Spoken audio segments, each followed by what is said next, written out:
I went camping about 3 weekends ago in the Huntsville National Forest near Texas. Me and 3 friends that came home for that weekend, they were all in college and usually we all get together at least once a year. Old friends from high school and all that. For the camping trip, we planned to go backpacking deep into the forest, live off what fish and other wildlife we could catch.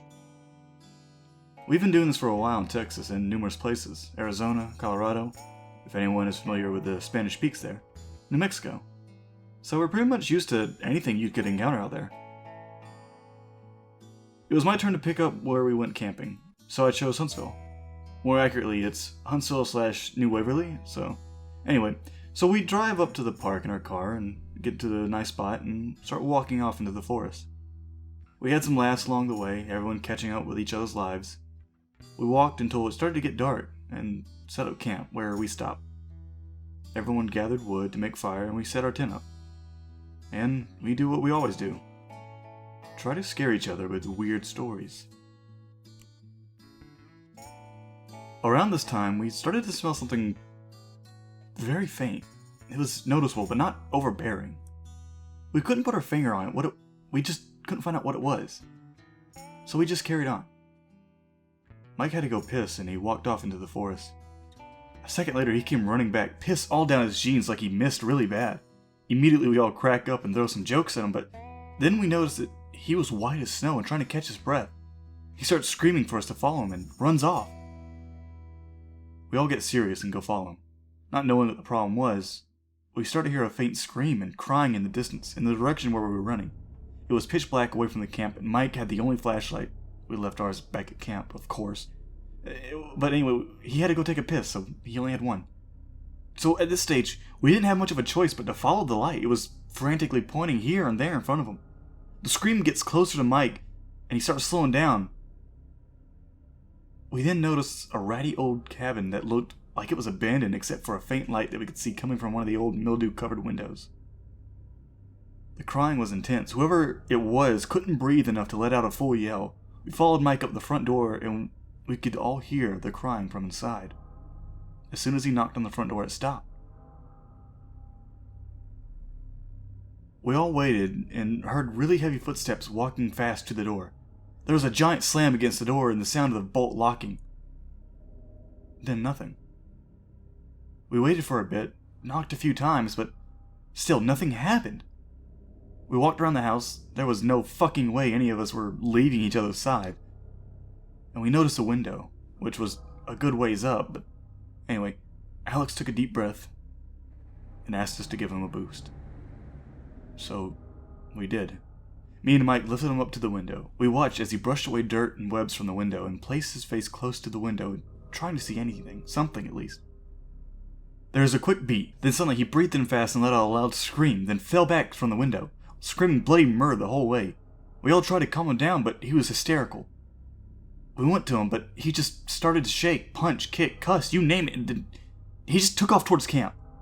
None of us wanted to be separated, so we all ran close behind him. We caught up to him and grabbed him and set him down. The fire was dying, so I grabbed some nearby wood that we collected and added it to the fire. My hands were shaking, and I had to do something. I went back to Alex, and we all tried to calm him down, but he wouldn't. He just kept screaming, and he was breathing so hard that eventually he fainted. All of us are terrified now, and we all kept the fire high until sunrise.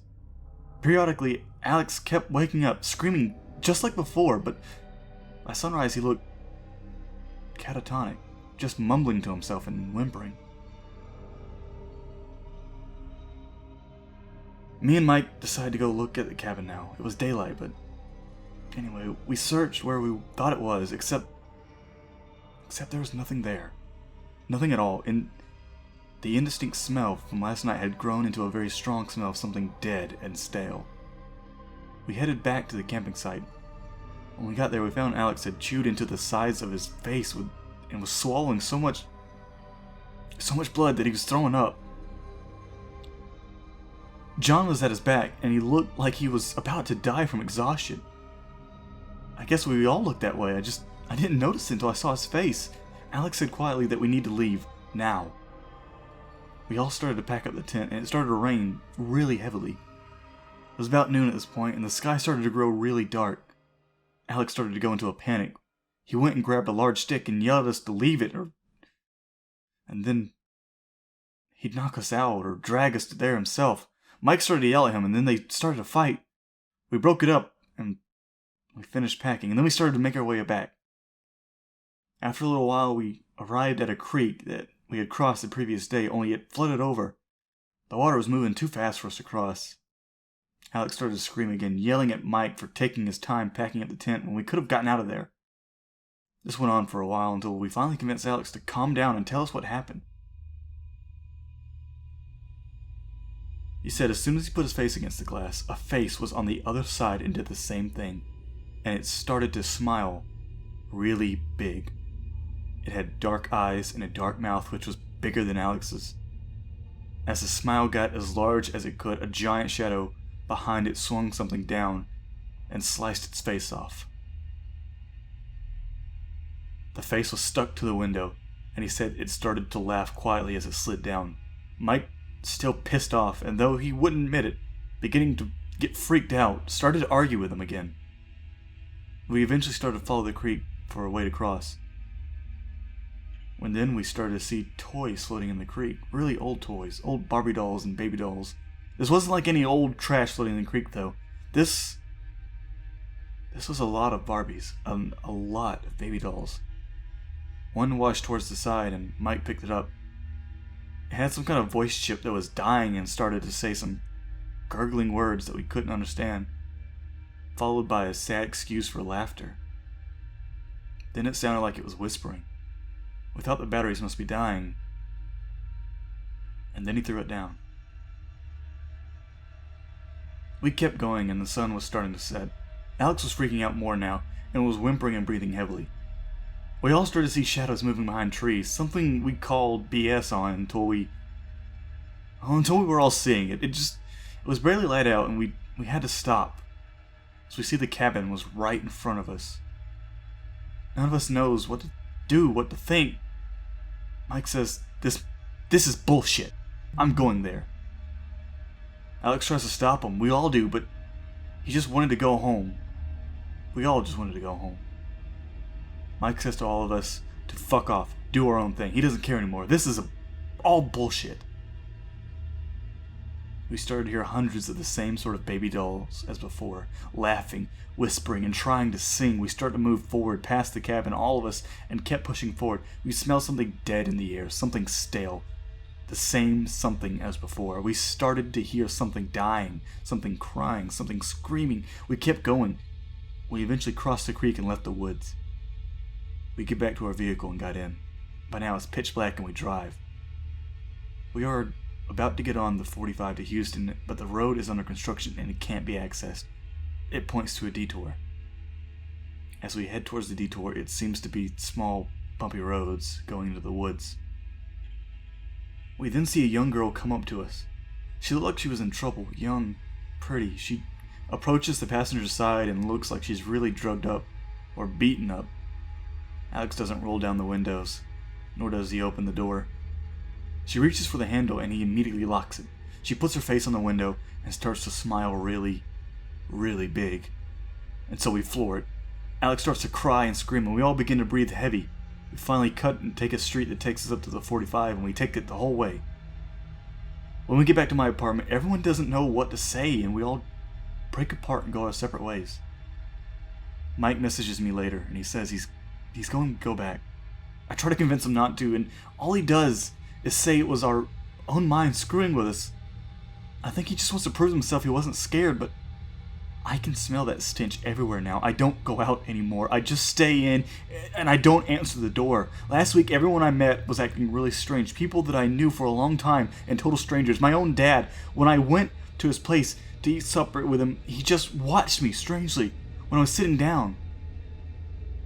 He didn't say a word the whole time. I kept asking him, what's wrong? And he just slowly shook his head. When I was leaving to go home, I turned to wave. He had black eyes and an open mouth like he was in pain. When I started to walk back, he shut the door and bolted it.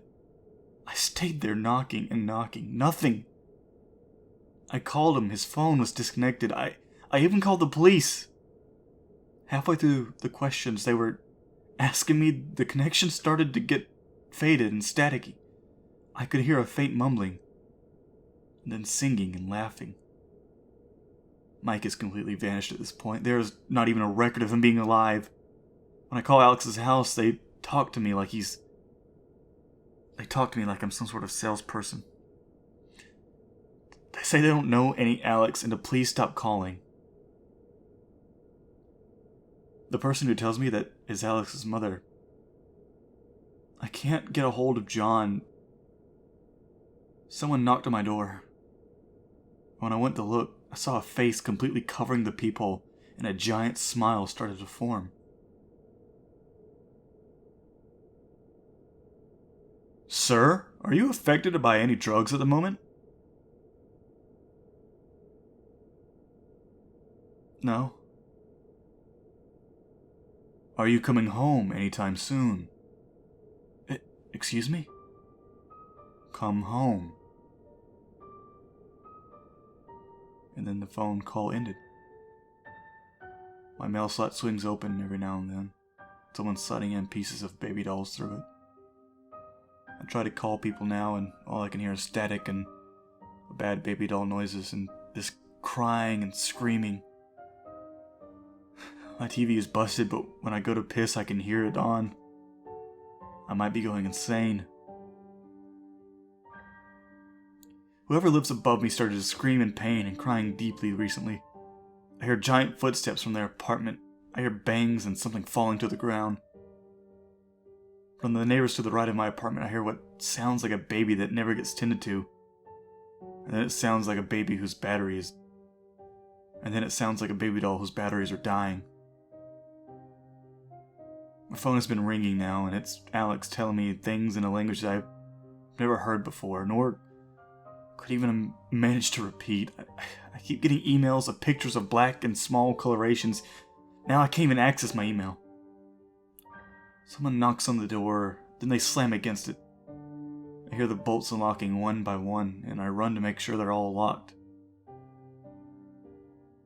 And then I just sit down.